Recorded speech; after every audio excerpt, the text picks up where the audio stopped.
Welcome. In this video, I'll show you how to enable sound for event suggestion notifications on Facebook using your PC.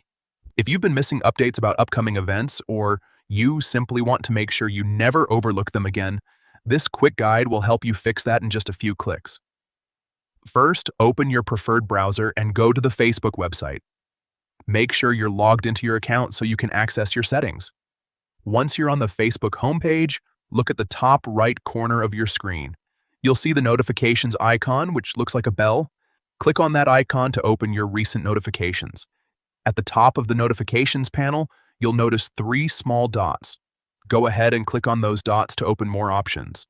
From the menu that appears, select Notification Settings.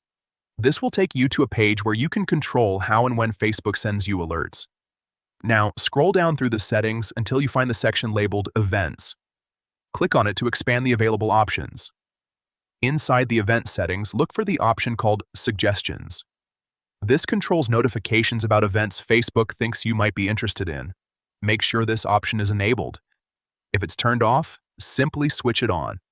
Also, ensure that sound notifications are active on your browser or system so you can actually hear alerts when they come in. And that's it. You've successfully enabled sound for event suggestion notifications on Facebook using your PC. Now you won't miss out on any interesting events happening around you. If this helped, feel free to check out more quick tutorials like this to stay updated with the latest Facebook features and settings.